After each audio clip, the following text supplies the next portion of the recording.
All right. Well, hello, everyone. I hope you're having a good start to your St. Patrick's Day. We are very thankful that you're joining us here this Thursday and learning a little bit more about marketing for higher education and this tool called Pardot. So welcome to our second installment of our Industry Expert Series.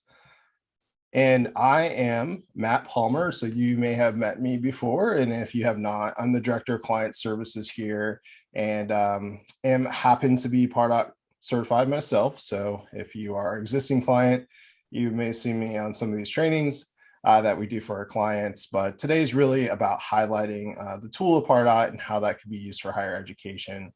So I've been with Enrollment RX about 5 years. I actually live on the West Coast out here in Oregon as a remote employee, but very, very excited to be kicking off this webinar and introducing Katie.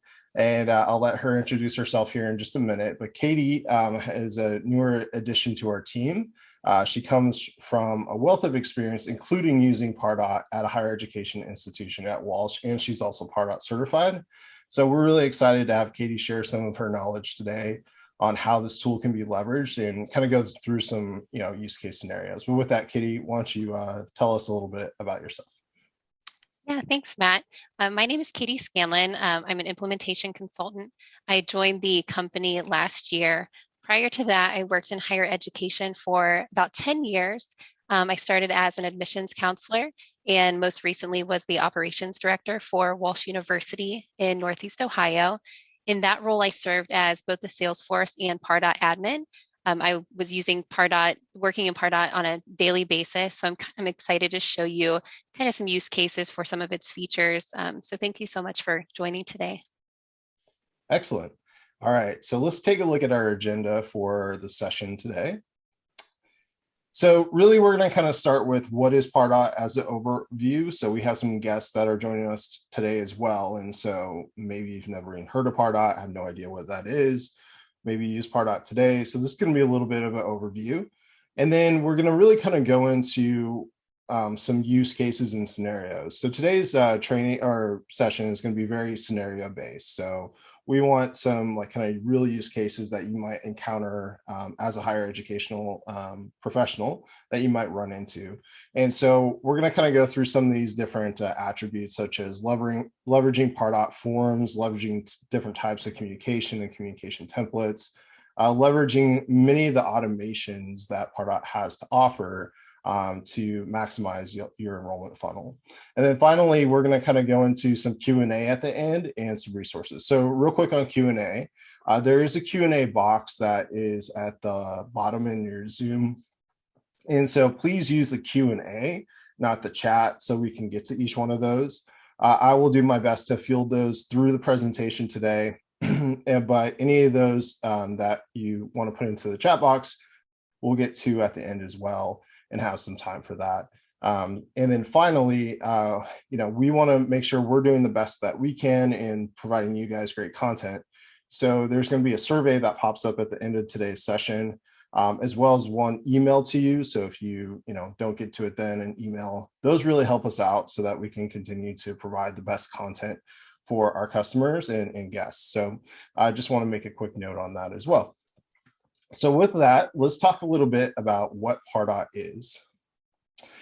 So Pardot is a tool in a database that was actually acquired by Salesforce. So Salesforce is a big, company that does different acquisitions, and Pardot was a specific marketing tool that many years ago that was acquired, and over the years has been more and more integrated with Salesforce natively.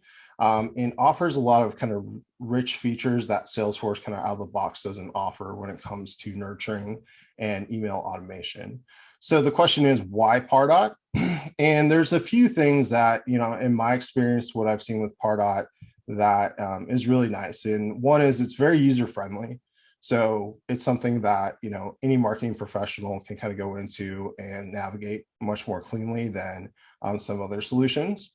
And it provides some really good tools. So one of it is it allows you to see what information a prospect has provided. So we're going to kind of walk through this today, but you're going to really get a full picture of what types of activities your prospects is what they would call it, so your contacts or constituents are taking, such as did they click a link, did they open an email, and then automate actions off of that. It also provides some really robust scoring and grading metrics that can be set up to really qualify the best fit prospects for your system. It allows you to see the actions taken by the prospects, as I mentioned, and it has, like I just mentioned, those powerful tools to really measure your prospect. And what's great about this is this all natively syncs with Salesforce. And so if you wanted to run a Salesforce report or a Salesforce list view with these Pardot attributes, you would be able to do that. So if you want to go ahead and go to the next slide there, Katie, let's just talk a little bit about the integration with Salesforce. So Pardot basically uses a connector that connects and syncs basically the database between Pardot and Salesforce.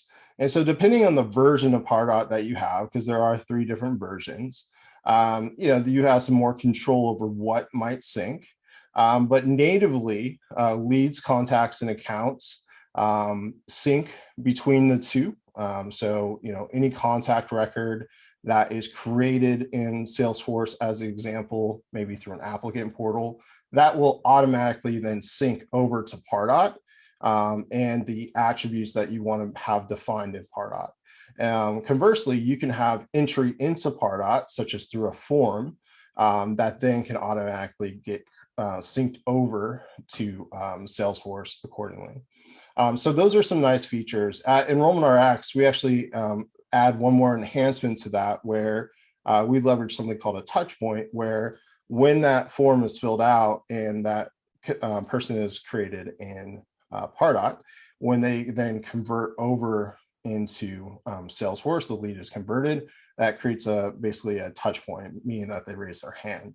So we're able to attribute how many times they raise their hand and have kind of a unique connector with Pardot. So that is something kind of unique that our company offers as a product on top of Pardot as well.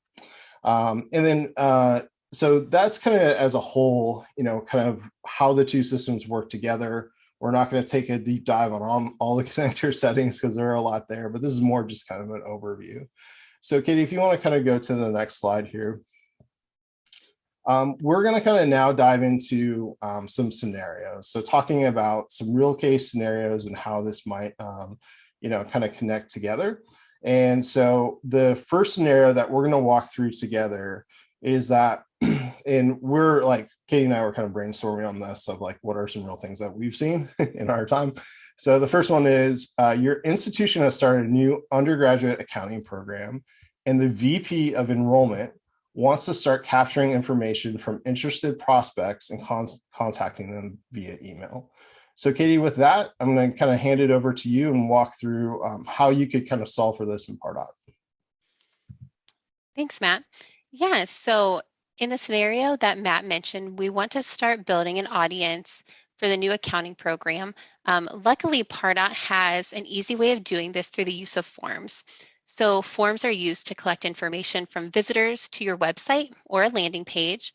Upon submission of the form, a prospect record is created in Pardot, and a record is also created in Salesforce, thanks to that integration that Matt talked about.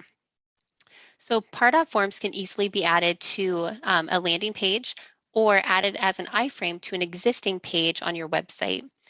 You also have the ability to add any prospect field as a question on the form, control completion actions, thank you messaging, and also see the number of form views, submissions, and conversions.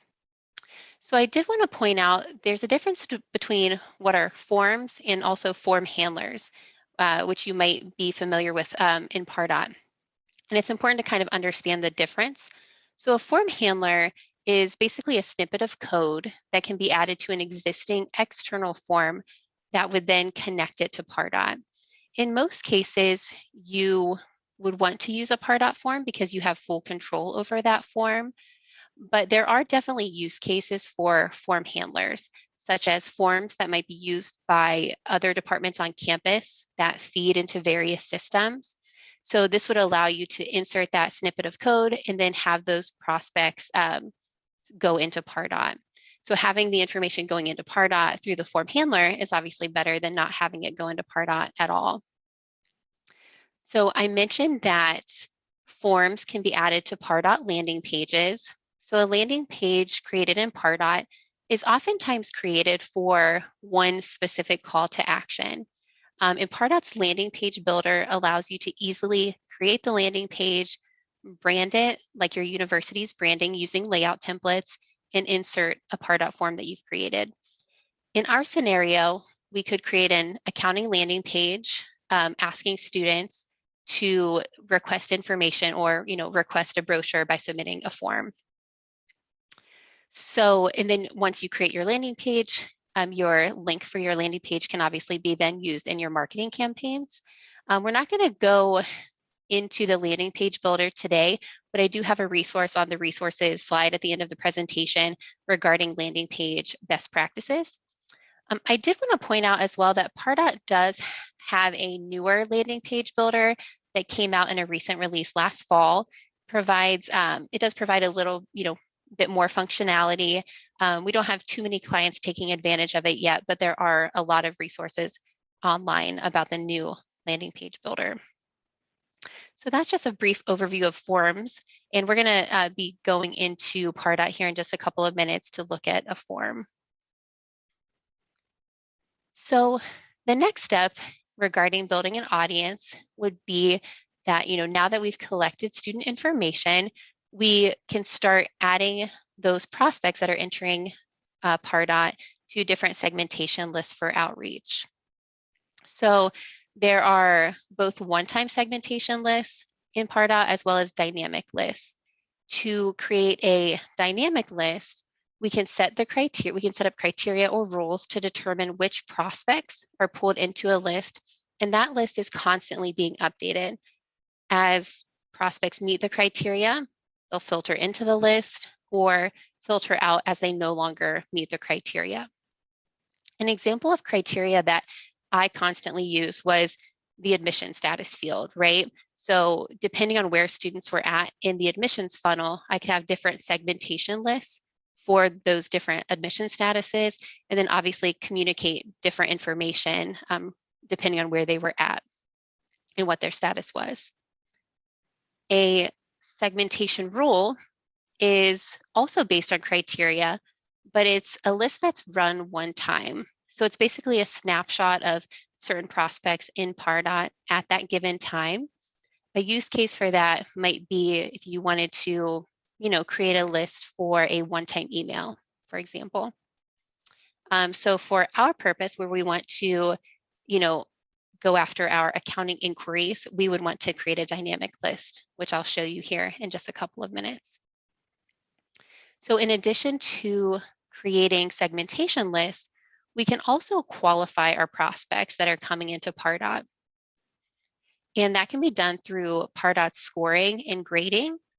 So scoring is basically a number score added to your prospect based on their activity or interaction with Pardot assets. So did they complete a form? Did they open an email?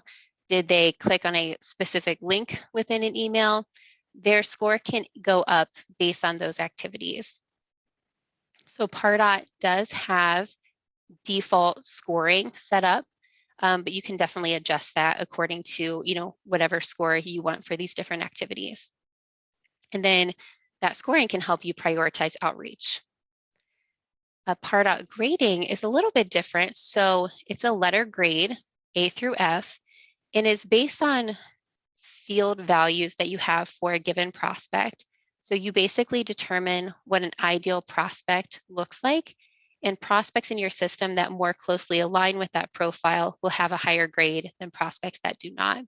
So you can use both scoring and grading as a way of identifying, qualified prospects and students that are maybe more interested in your institution than others. So now that we have kind of talked about forms and segmentation, I want to walk you through creating a simple form. So we're going to go over to Pardot, and I want to point out that I'm going to be using Pardot Classic today. So Pardot Classic is the classic user interface. We do have clients using Pardot Lightning, which is the newer Pardot Lightning app. So I do have a trail mix I created through Trailhead that's on the resources slide at the end of the presentation.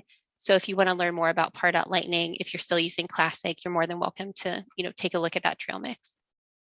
So I wanted to show you an accounting landing page with a very simple form that we created. So just to point out that your landing page, again, through the use of layout templates, can be completely branded to the branding standards for your university. So it will look seamless and match your website. So just to point out, that is highly customizable. So this is our form on the front end.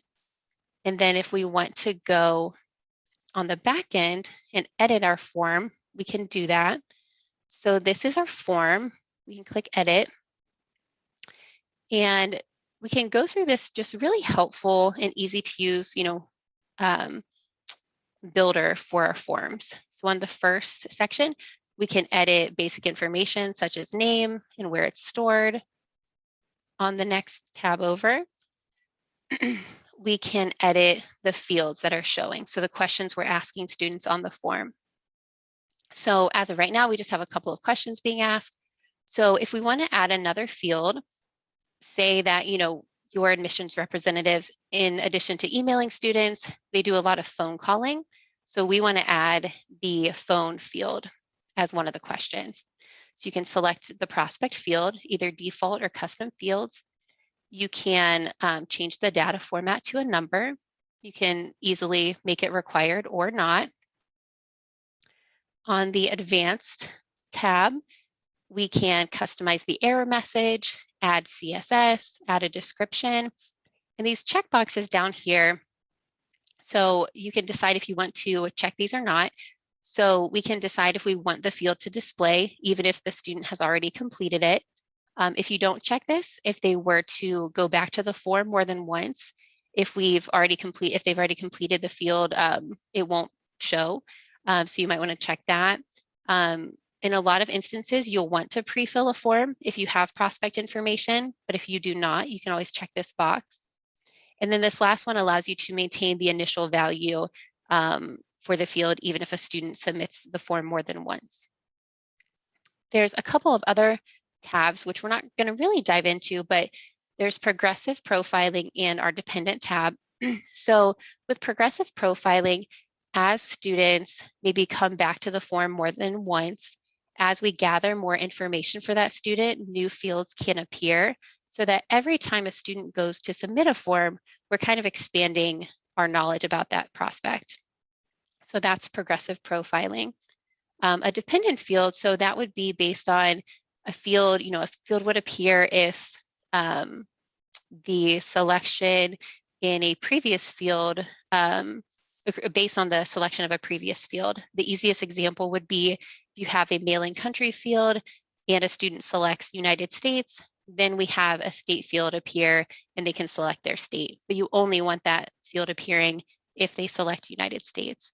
So that's just an easy example. We can save our changes. So if we continue through the builder, we can adjust the look and feel where I mentioned the layout template. You can edit the submit button. You can customize that. You can add information above the form, below the form. You can also adjust styles. So you can adjust the font. You can adjust even like the label alignment. Do you want the field label to be to the left or above the field that they're filling out? So this is where you can make those changes. On the last tab, the advanced tab, there's a few different options. So this kiosk data entry mode, if you click this, basically it doesn't cookie the browser. And one use case for this that I always found helpful was if you have a form or landing page that your staff, maybe they're going to a college fair or recruitment event, and they have that form pulled up on, say, an iPad. You don't really want a cookie added, obviously, since you're going to have a lot of students filling out, a lot of different students filling out the form. So this would be a use case for selecting that, which is helpful. this checkbox where it says not you that allows visitors to reset the form in case it's populating with information that isn't them. And then also you can add reCAPTCHA to your form as well. The next tab over, so completion actions, this is important because this is where you can edit your thank you content upon the form submission. And down here is where you can add completion actions. So for this sample form, I added a couple of examples. So we want to assign, upon submission, we want to assign the prospect via a Salesforce assignment rule. We can adjust their score. So beyond what the default scoring is, we want their score to go up another 10 points. We can send an autoresponder email so that they get, immediate communication from the university as soon as they hit submit. And in this example, we can also update custom field values. So I want to update their academic program to accounting. They visited the accounting landing page. We know they want accounting. So to then ask it on the form would be slightly redundant. So we can just update this right on the back end. So we can keep our form, nice and short, and we know this is the program they want. There are a couple of other completion actions. If we wanted to create a Salesforce task for their assigned user, we can notify an assigned user or a specific person. So there's a lot of different other options for completion actions as well.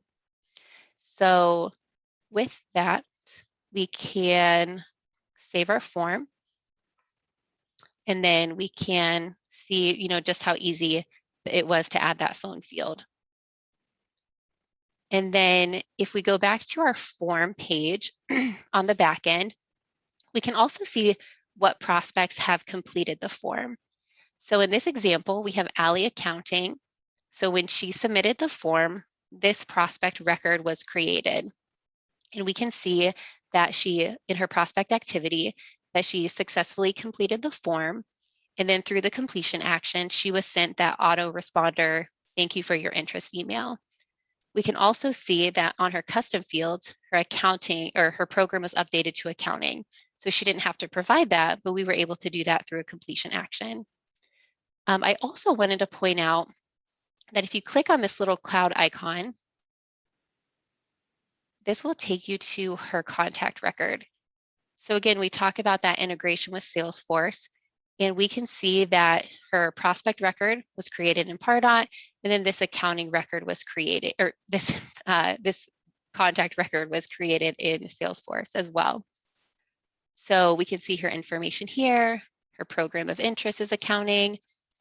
Just to point out as well, we can also see some Pardot information in Salesforce.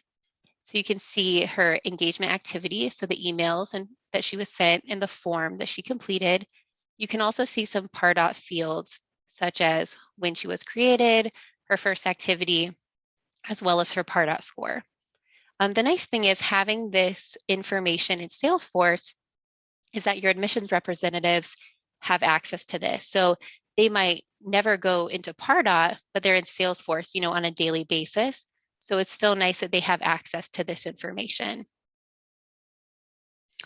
So that is, again, a simple form that we created, and then you can see how an account record was, or a prospect and a contact record was created.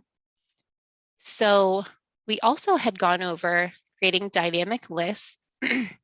So I did want to show you a, very simple dynamic list in Pardot.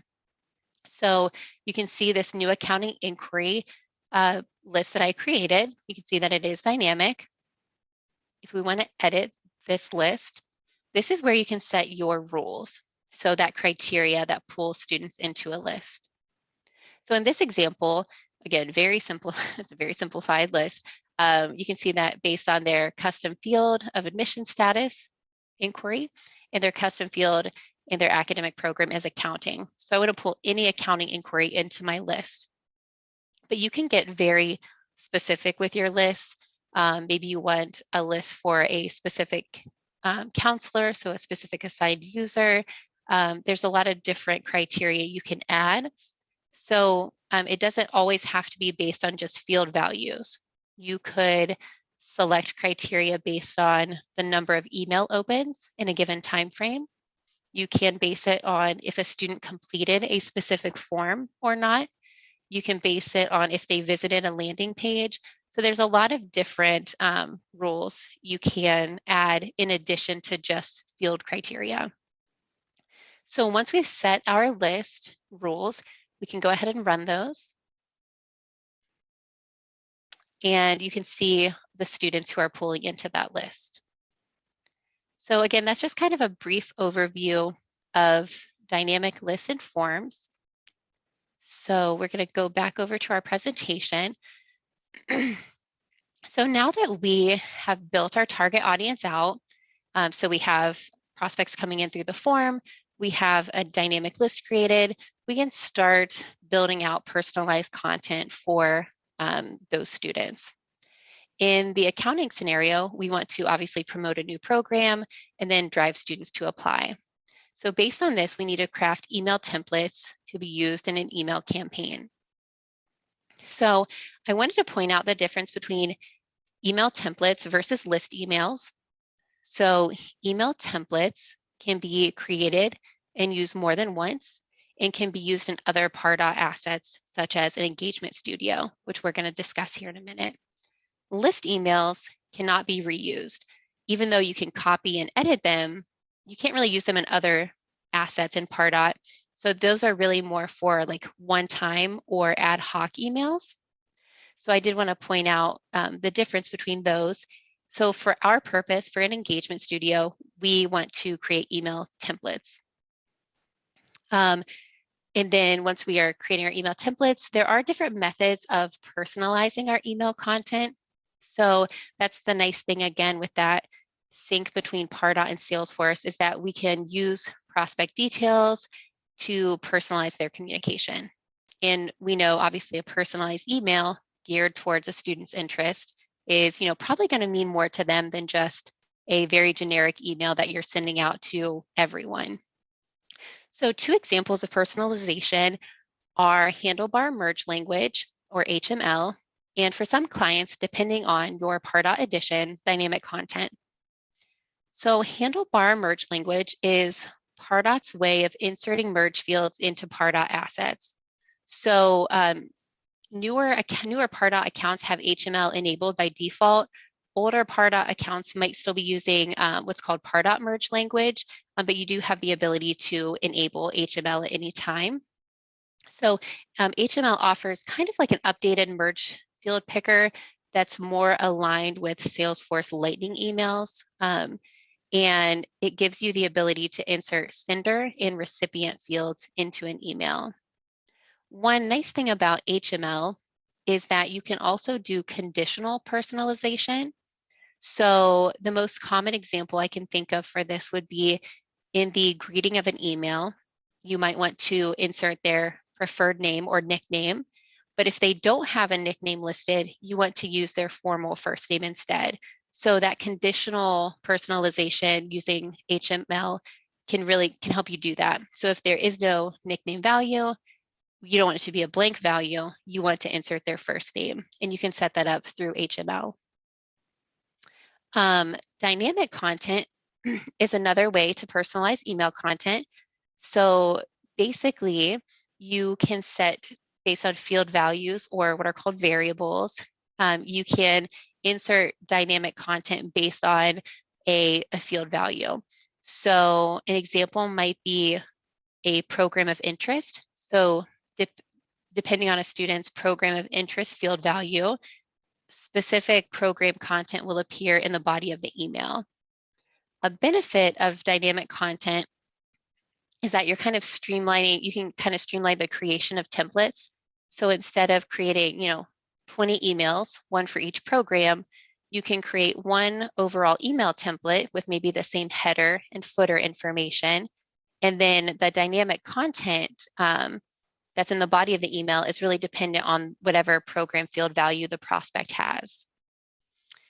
So those are just a couple of ways to personalize your emails. And we're going to go into Pardot here in a couple of minutes, and I can show you the email builder.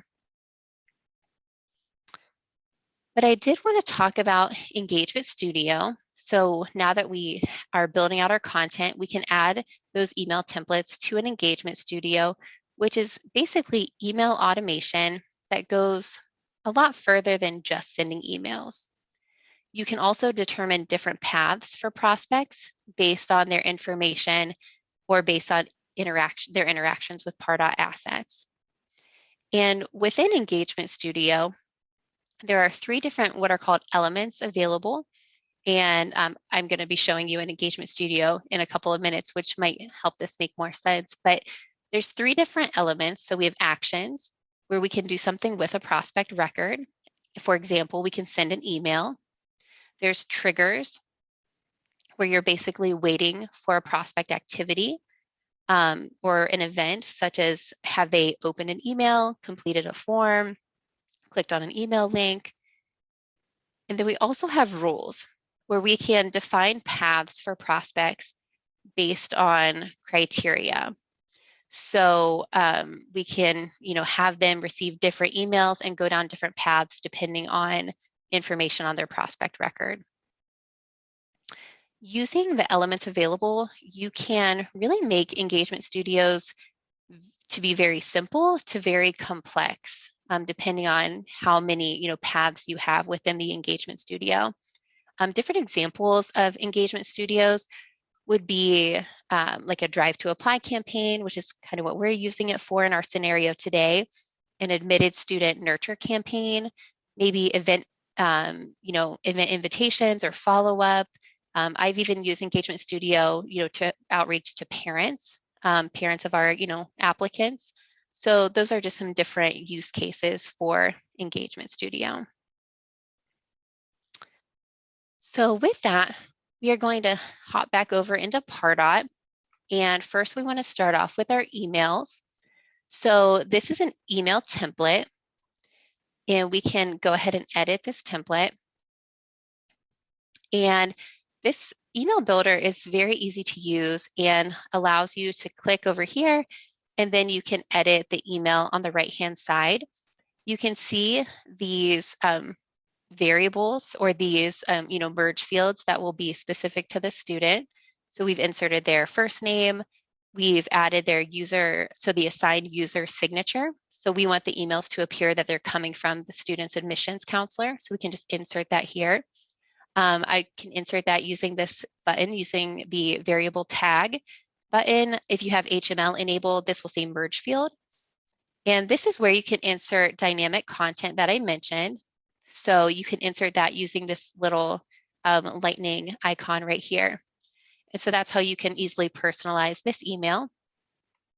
One thing that I always find helpful, especially if you are adding a lot of different merge fields, is this preview section. So if I want to select our Alley Accounting example, for this specific student, we can see how the merge field will populate for her, so her first name, as well as that dynamic content. So we can see that because she's interested in accounting, all of her program-specific information will appear in this email.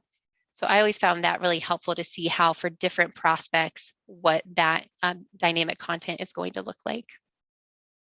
So that is how you can build the email. We can also go across the top to testing. And this allows you to send test emails. You can create an internal test list from some of your Pardot users. You can send it to individual emails that you just enter here. You can also do rendering tests. So you can see what your email will look like through various email clients.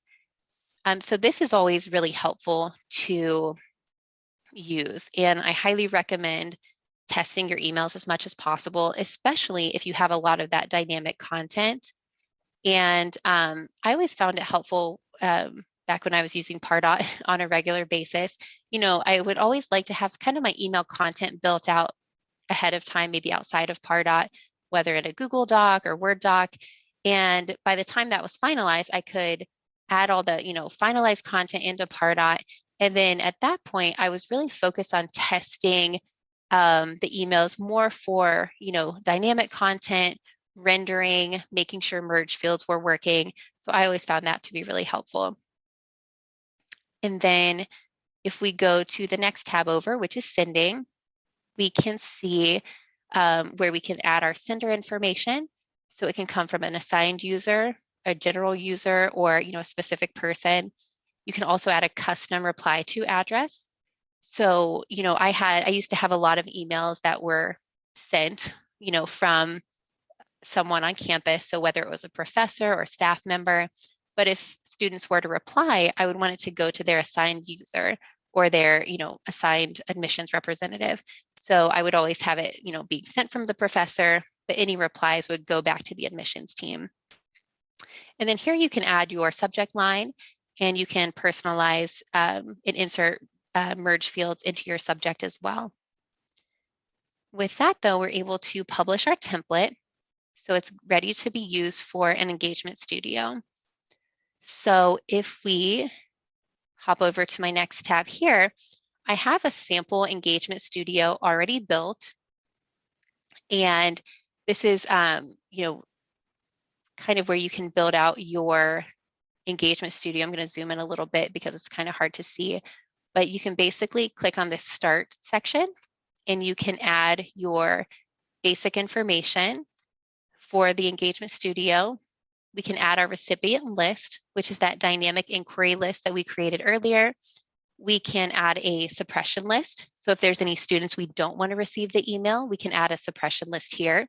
If a student's on both lists, then the suppression list will win and the student will not get the email. And we can also determine when, if we want to send emails only during certain days and times during the week. So that's where we can edit that information. And then as we go through the engagement studio using these little plus signs, that's where we can add the different elements we had gone over.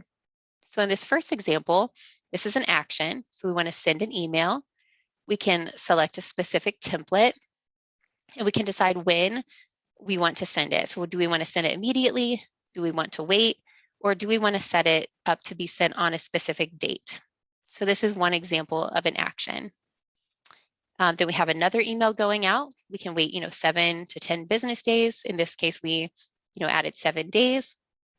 And then based on that, we can move on to the next step, which this one is a trigger.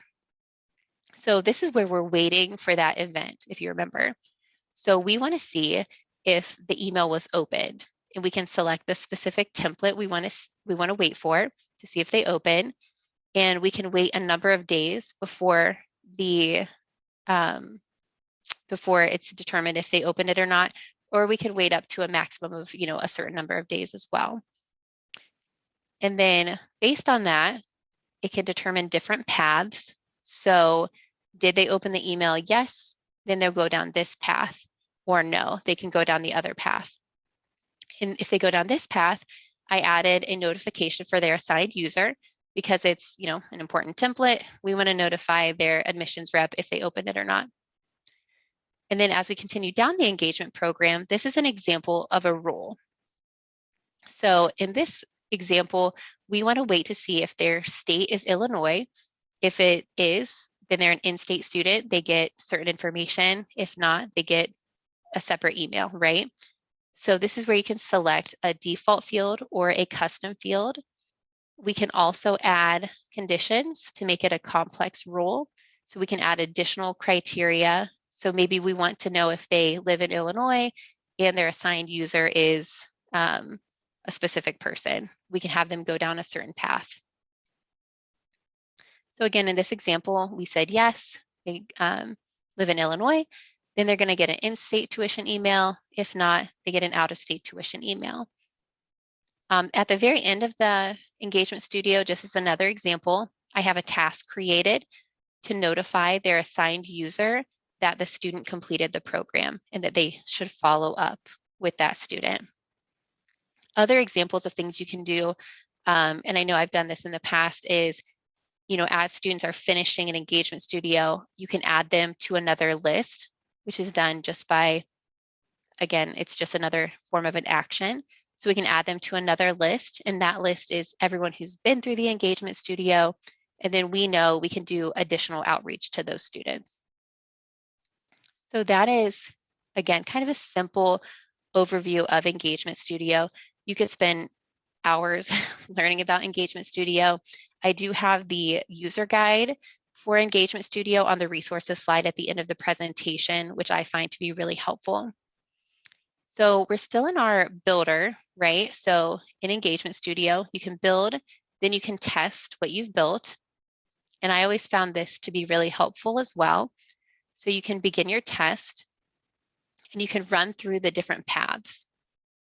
So you can say, was the email opened? Yes. Then you can go through that path. Are they in Illinois? You say no. Then they go down this path. And the nice thing about this is you can really test the timing of your program. So in this case, it would run for 15 days, depending on the path. And speaking from experience, you think you have it laid out and the timing is perfect. And then you're testing the various paths and you realize, it's not running for nearly as long as you had thought it was going to be. So then you can go back and make adjustments accordingly. So that's testing. There's also reporting available for Engagement Studio. So I open another example just to show that briefly. So we can see in this report section that we can see how many students were sent various emails, the percentage of students going through various paths. So the reporting can be really helpful as well. So I did want to point that out. So that, again, is kind of a brief overview of Engagement Studio. So we are going to hop back over to our presentation and move on to our next scenario. Great. That was great, Katie. Thank you very much. All right. So the next scenario, now that we've kind of set up the accounting kind of intake, is that the VP of admissions at your institution would like the admissions counselors to be notified when the prospects visit the Apply Now page on the institution's website. So Katie, how would you solve for that? Yeah. So in that scenario, we can utilize something called page actions, which are sometimes underutilized by Pardot customers. So basically, based on a prospect visiting a page, completion actions can be applied. So a page action can be applied to any page on your website that has Pardot tracking code added. So say you're using like the default web tracking code, it's on your website. Any of those pages can have a page action applied. So in this scenario, we want a task created that will notify an assigned user when a prospect visits the Apply Now page. Other examples might be, like a financial aid page or a deposit page, or maybe there's like a specific scholarship page you have set up that you want staff to be notified as soon as prospects are visiting that page. So I'm going to hop back over to Pardot. And we have our page action, which I created, Apply Now. And it's really simple. You can just edit this so I can show you. So we can name our page action. We can just paste the URL here. We can adjust the page score. So if they view the page, we want the score to be increased for the prospect by 10. We can call the page out as a priority page. So then basically when you're viewing the prospect's activity, this will be kind of called out separately and kind of stand out on their activity. And then down here under completion actions, this is where you can create a task in our scenario. So we want to notify the owner that the student visited the Apply Now page, and they have a couple of days to follow up with that student. Other completion actions similar to what we have with forms and everything else is we can add any student who visited that page to a list. We can change prospect or custom field values accordingly. We can, instead of creating a task, if we just want to notify the assigned user via email, we can set that up. You can choose a specific user to be notified. So maybe you have one certain staff member who's monitoring maybe like a scholarship page, for example. You can notify that person. So those are just a few examples of completion actions. So again, really easy to set up. And you can use it for basically any page that you might find important and you want to do follow up on. And so with that, we're going to move on to our next scenario. Yeah, great, Katie. And I just want to mention, I would say that's probably one of the more underutilized features of Pardot that all editions should have. So certainly would recommend checking that out. So in the third scenario here, the admissions marketing team wants to know how Pardot assets are performing, such as form submissions and emails. So basically, how's your marketing material doing? Yeah, so Pardot has several reports that are available kind of just out of the box.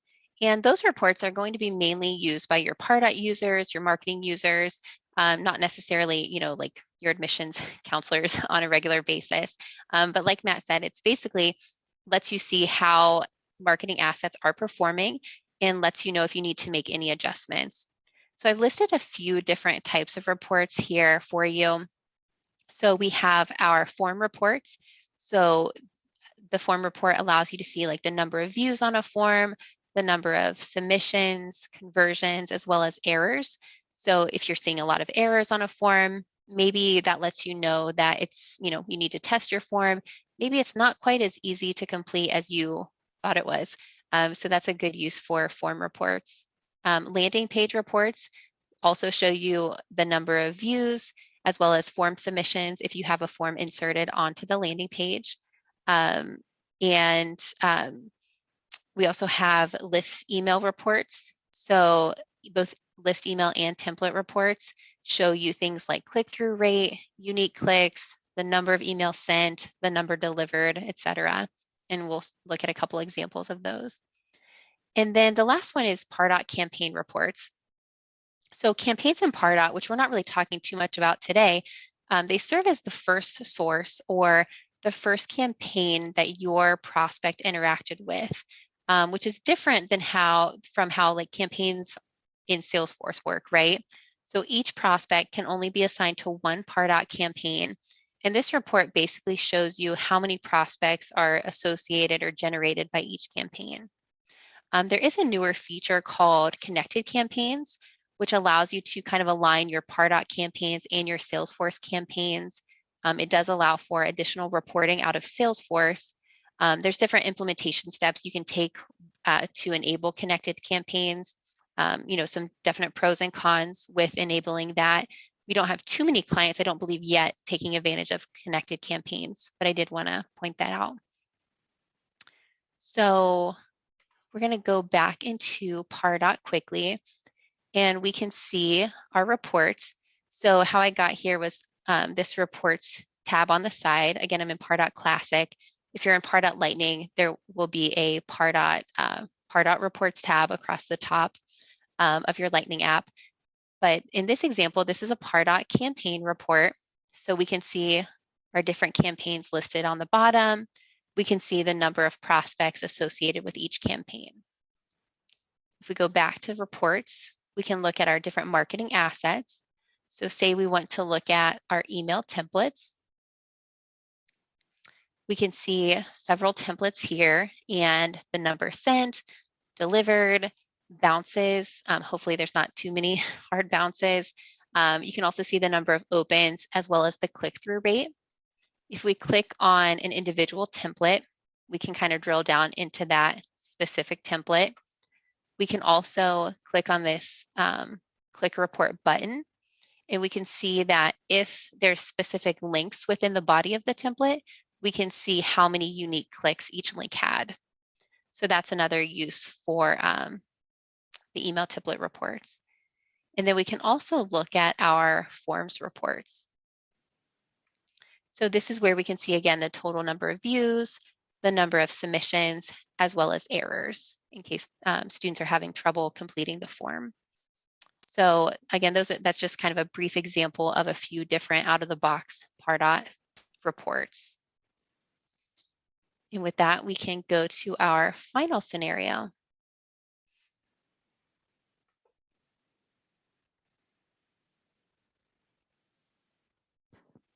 And with the, Yeah. oh, did you want to go, Sorry. Matt? Thanks. Yeah. No, Yeah. that's okay. Yeah. Your director of admissions would like to identify prospective students in Salesforce who have actively shown interest in the institution. This will help the admission staff prioritize outreach for those prospects. Yeah, so we already know that one of the benefits of syncing Pardot in Salesforce is that there's certain Pardot field values that are also shown in Salesforce, which we kind of looked at that contact record earlier. And we know that Pardot scores and grades are two of those fields. And again, storing those fields in Salesforce kind of allows the reps who are spending time in Salesforce, not Pardot, to use that information to kind of prioritize their time in contacting, those most interested students. You can identify these students by easily creating a simple list view under contacts or by creating a Salesforce report. And again, it allows the reps to spend more time focusing on those prospective students who are already somewhat qualified and maybe more likely to be interested. And we know that admissions professionals, they wear a lot of hats and time is so valuable. So this is a good way to help them kind of prioritize those prospects for outreach. So we're going to go into Salesforce. So I'm not in Pardot any longer. I'm in the Contacts tab in Salesforce. And I created just a very simple list view where we want to reach out to our high scoring accounting inquiries. So you can see my filters here on the side. I just want academic program equals accounting. My Pardot score is greater than 40. And obviously what determines a high Pardot score is kind of dependent on what scoring settings you have set up. So this is kind of, a random number that I selected, but you would be able to determine that for your population. And then we have our status as inquiry. So again, if I have an admissions staff member who, they need to start calling students, for example, they can quickly go to this list view and know that these students are very interested based on their activity in Pardot. I've even used Pardot scoring, in the past, and, I've ran a report for maybe like a specific mailer we were doing. So, sometimes budgets are tight. We can't send a mailer or a brochure to every single student. So Pardot scoring allowed me to kind of prioritize maybe students who had already reached out and already shown a little interest. I could use that Pardot score to create a mailing list as well. So that's just another example of how you can use scoring in Salesforce. So with that basically is the end of my presentation. So we learned how to build our audience using forms, how to segment those students, also how to generate email templates and an engagement studio to start reaching out to those students. So I hope you found the information helpful today. But now I think we're ready for some questions.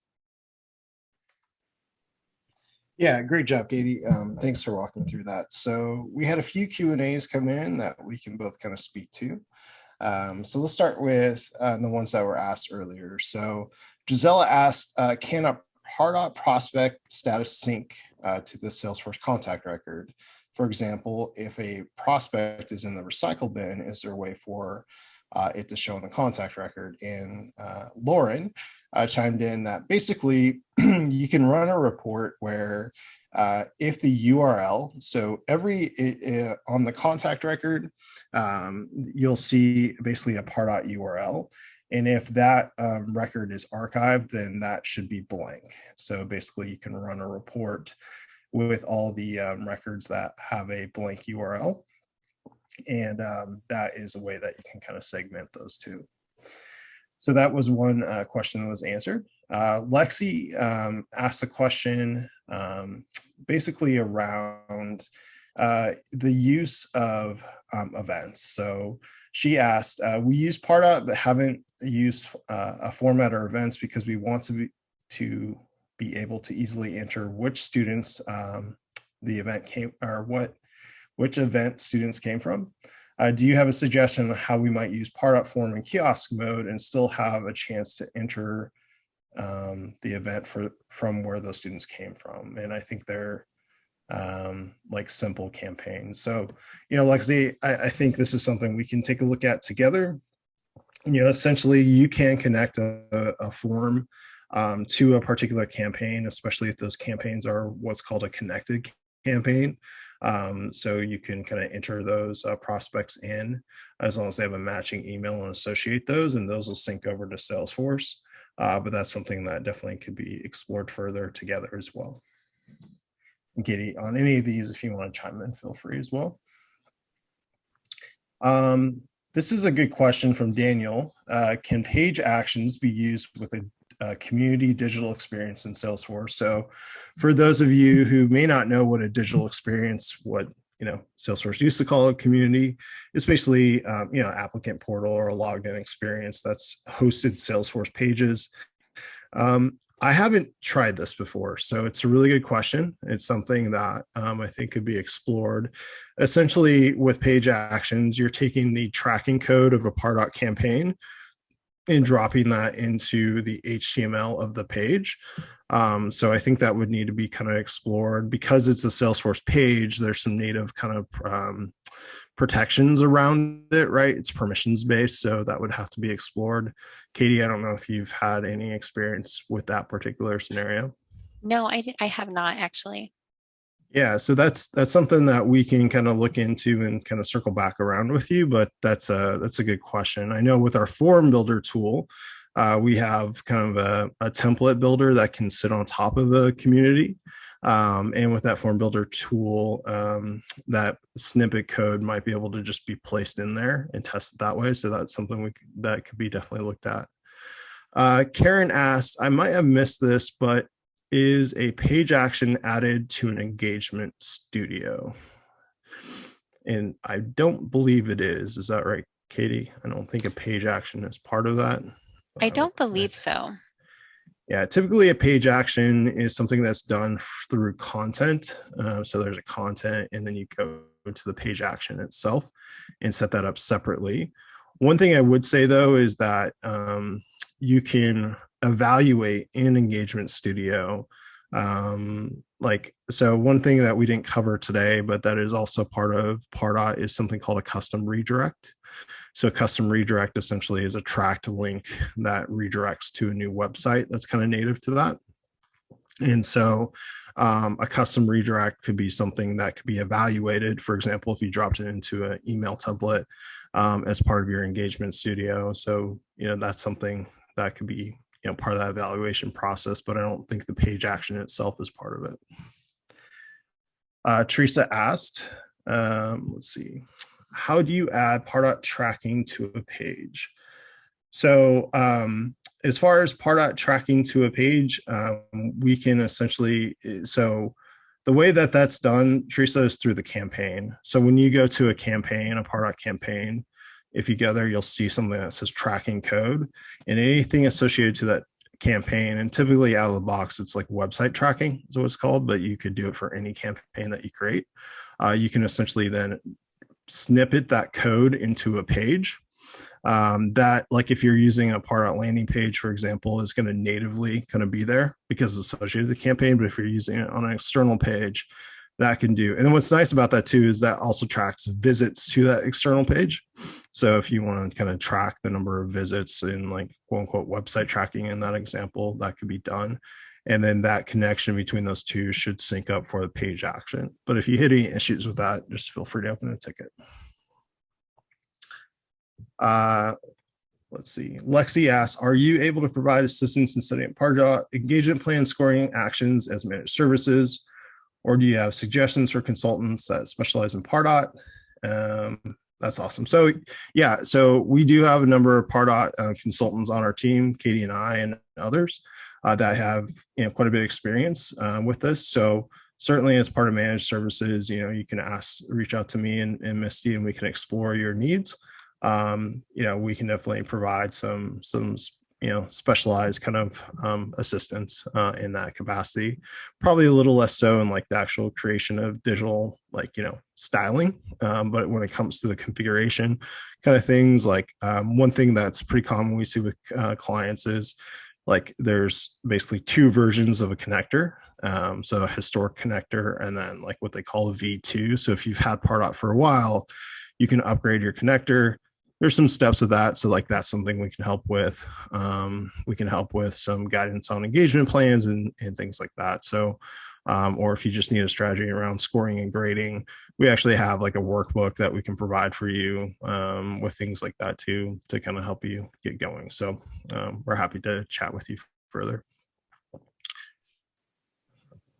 see.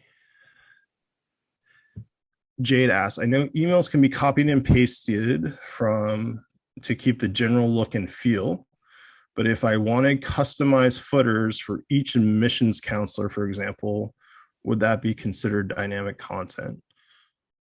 My understanding is no. I don't think that the footer can be dynamic, but Katie, you can feel free to chime in. I think the content blocks have to sit within the header and the footer, not be the footer itself. But I don't know Yeah, if that's your.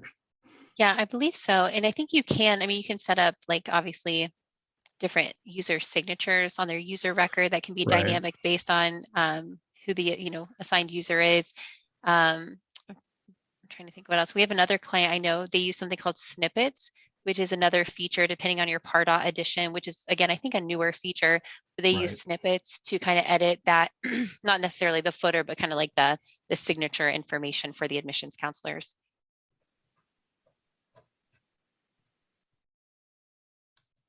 Yeah, great. These are great questions.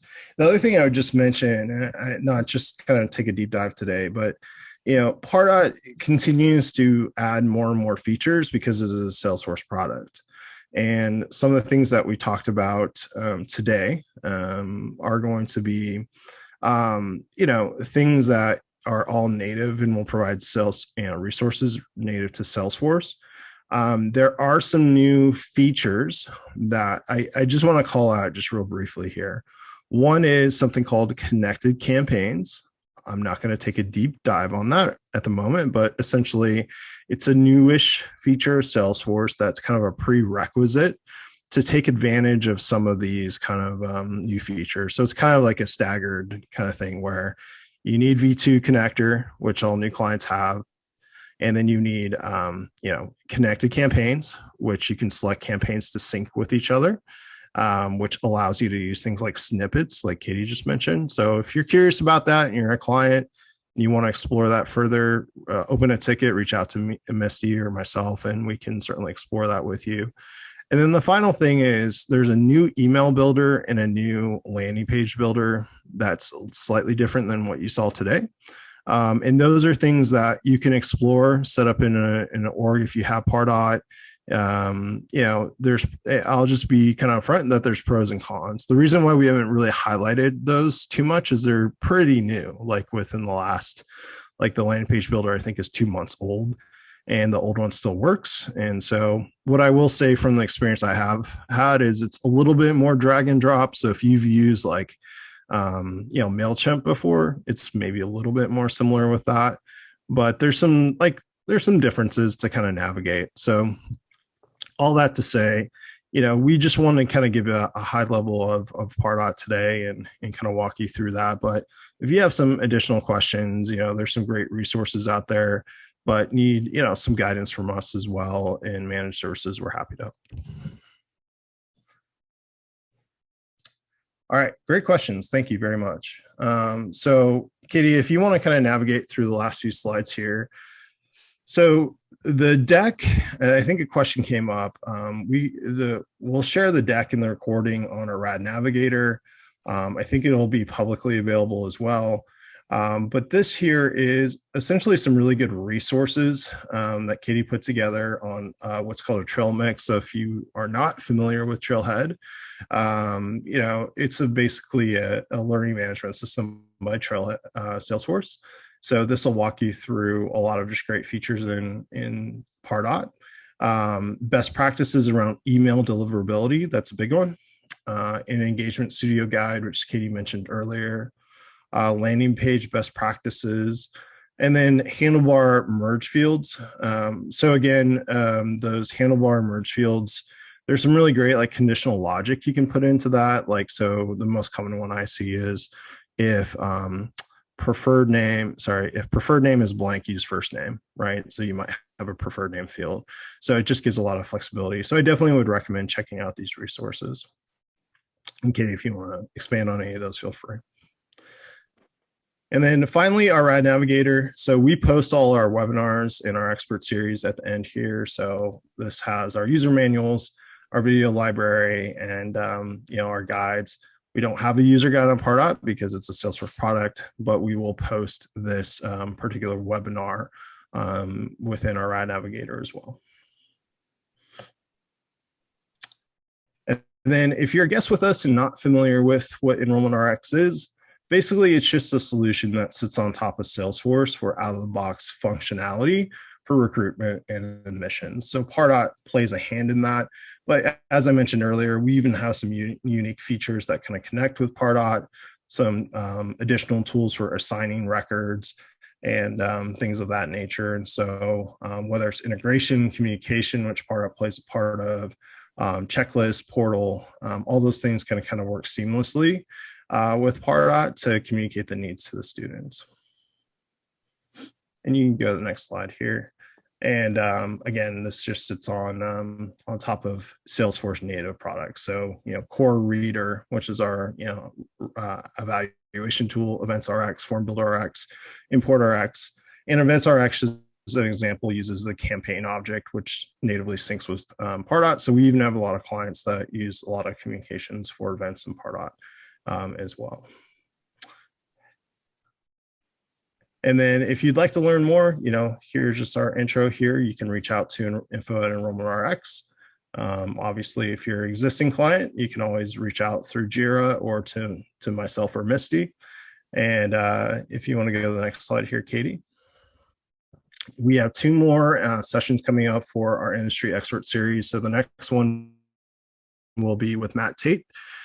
This is a really good one. Matt's worked, rolls his sleeves up every day and really knows a lot about how to maximize common imports. That's a really common thing, right? For most higher education institutions, you have these external data sources from, maybe a Common or an ACT file or a SAT file, and how can you kind of seamlessly kind of integrate those things into Salesforce and Enrollment RX. So that's going to be the focus there. And then in May, we have a session with Paul Chacon about data governance in Salesforce. So this is a really good topic, especially if you're kind of like, what's a profile again? What's a role? How do I share records? So all those sorts of things will be covered in that session. So that'll be a really good one for admins, especially. And with that, I think that if you want to go to the next slide here, Katie. I think that's it. Yeah, I think that's it. So that was the end of our session today. We really thank everybody for hopping on, asking questions. We'll share the recording. And if you want to just quickly fill out that survey at the end, that really just helps us make sure that we can provide the best content for you as we do these monthly. So thanks again, everybody. I hope you enjoy your St. Patrick's Day, and we'll talk to you soon.